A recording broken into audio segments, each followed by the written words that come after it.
Hello, girls and boys. Welcome to Storytime Fun. We hope you enjoy it. Today's story is called Finding Christmas, written by Robert Munsch and illustrated by Michael Marchenko. Julie always found her Christmas presents. One year, she found them in the basement. One year, she found them in the bathroom. One year, she found them in the garage. But this Christmas, Julie began to wonder if she was getting any presents from the family at all. She had looked and looked and looked and found nothing. On Christmas Eve, Julie decided to give it one last try. She went down into the basement and pushed her way through spider webs. No presents. She went into the bathroom and pulled out all the towels. No presents. She went into her parents' bedroom and took all the clothes out of the drawers. Yikes. And all the clothes out of the closets. No presents.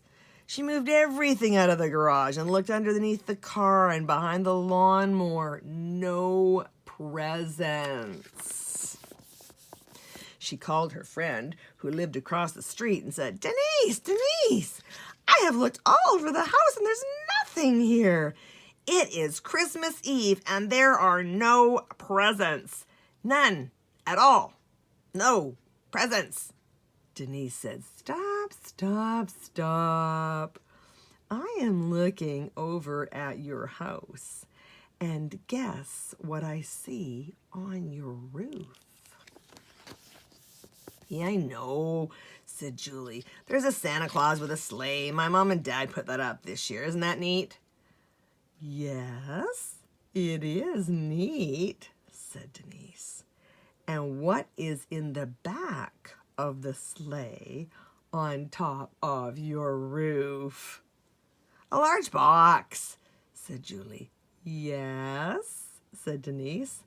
And what do you think is in the box?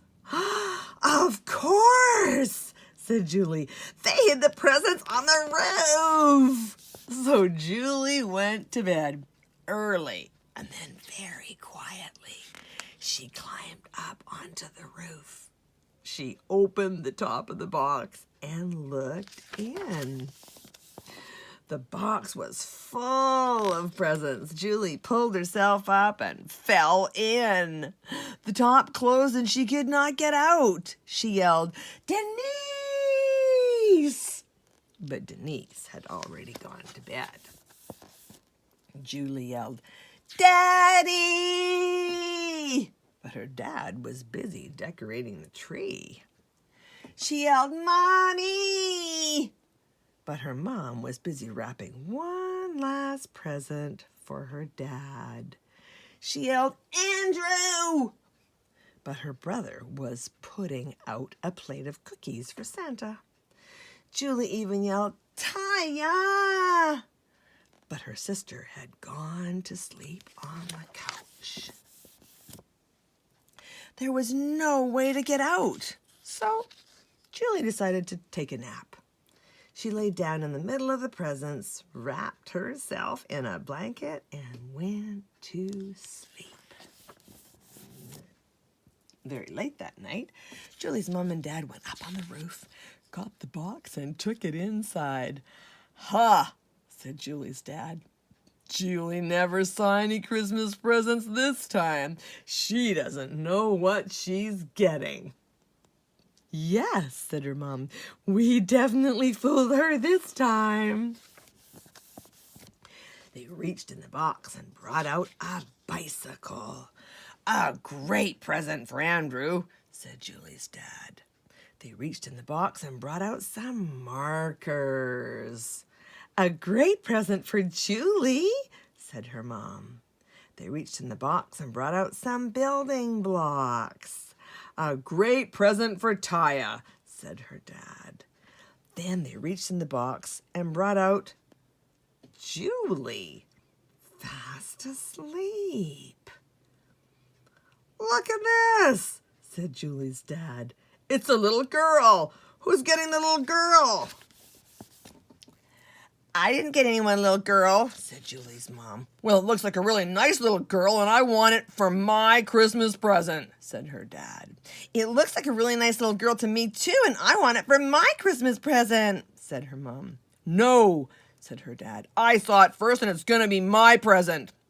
No, said her mom. It's a girl, and I'm a girl, so it should belong to me. And Julie woke up. Wait a minute, she said. I belong to you both. Right, said her mom and dad. Then they gave her kisses and hugs and wrapped her up and put her under the Christmas tree with a label that said, to Mommy and Daddy. On Christmas morning, Andrew Taya found Julie all wrapped up under the tree. So Andrew wrapped himself up and went under the tree. And Taya wrapped herself up and went under the tree.